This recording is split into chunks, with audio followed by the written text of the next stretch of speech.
Resto Geek. Et maintenant, votre émission jeux vidéo, Burger Games. Alors, je crois que c'était lors du précédent Burger Games, il me semble, ou le premier, je ne sais plus, que je vous avais parlé de Shenmue. Et le hasard a fait que je me suis attaqué aux héritiers spirituels de Shenmue en découvrant la série du coup des Yakuza, notamment grâce à l'épisode qui s'appelle Like a Dragon Gaiden, qui était qui est toujours d'ailleurs gratuit pour ceux qui sont abonnés au PlayStation Plus, offre intermédiaire ou premium bien sûr.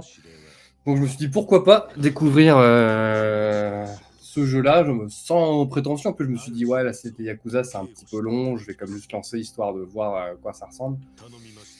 Et au final, je me suis pris dedans, j'étais assez scotché par l'histoire, car c'est vraiment l'histoire qui va porter la série des Yakuza. Donc pour ceux qui savent pas ce que c'est que Like a Dragon Gaiden, c'est un spin-off qui se passe en même temps que Yakuza 7, donc qui est Yakuza Like a Dragon tout court, où on suit le personnage emblématique de la série, qui est donc Kazuma Kiryu, qui a dû se faire passer pour mort afin de protéger des gens qui sont chers pour lui. Mais il se retrouve de nouveau embarqué dans une histoire avec les Yakuza en bossant pour une autre famille influente qui ne fait pas partie de la famille des Yakuza.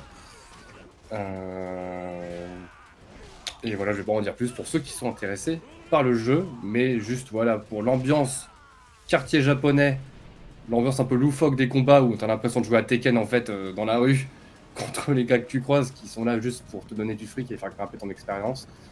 Je trouvais ça assez prenant quand même. Il est pas très long Like a Dragon Gaiden en plus, ça dure une quinzaine d'heures. Donc si vous voulez rentrer dans la série Yakuza sur un jeu qui est pas trop long, avec une histoire quand même qui prend au trip, parce que la fin m'a presque fait chialer, et qui en plus est en français, sous-titré, et vous pouvez vous y lancer sans problème. Et je vais enchaîner, du coup, parce qu'après avoir fait ce jeu-là, je me suis dit, putain, il faut que je découvre un autre jeu Yakuza. Donc, et comme ça se passait en parallèle de Yakuza Like a Dragon, je me suis dit, go, j'achète le Yakuza Like a Dragon et je lance le Yakuza Like a Dragon, qui est beaucoup plus long pour le coup, une quarantaine d'heures.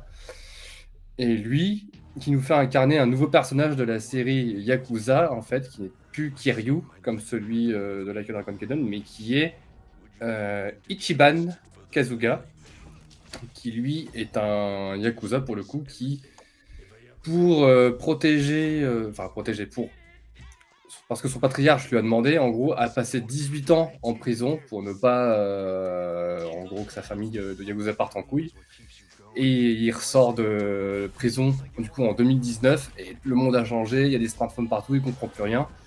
Et en gros, la famille Yakuza dont il faisait partie n'existe plus, et le clan dont il faisait partie, en fait, s'est rangé au camp adverse des Yakuza. Donc il se retrouve un petit peu paumé, largué tout seul, à devoir refaire sa vie avec des gens qu'il va rencontrer dans la rue, donc des clochards littéralement.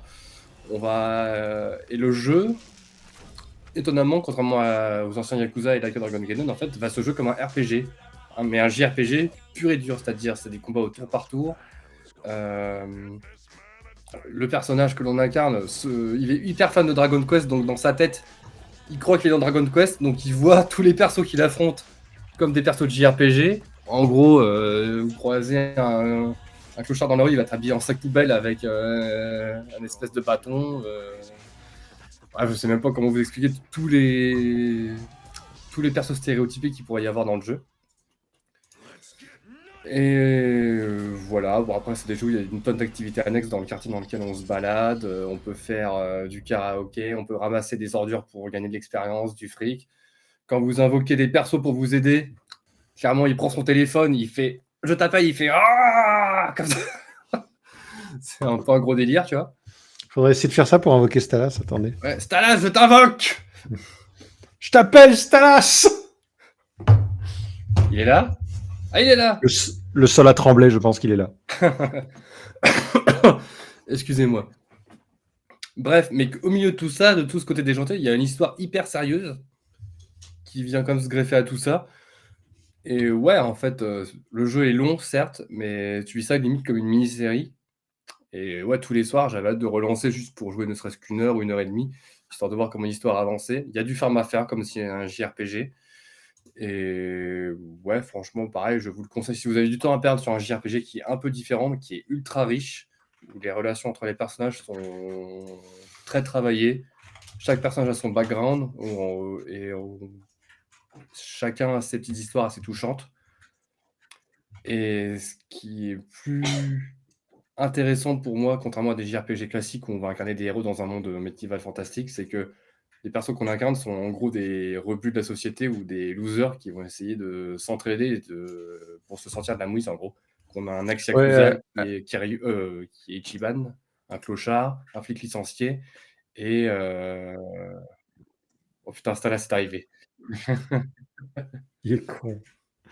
Il est con. Un flic licencié et une ancienne stripteaseuse, quelque chose comme ça, je crois.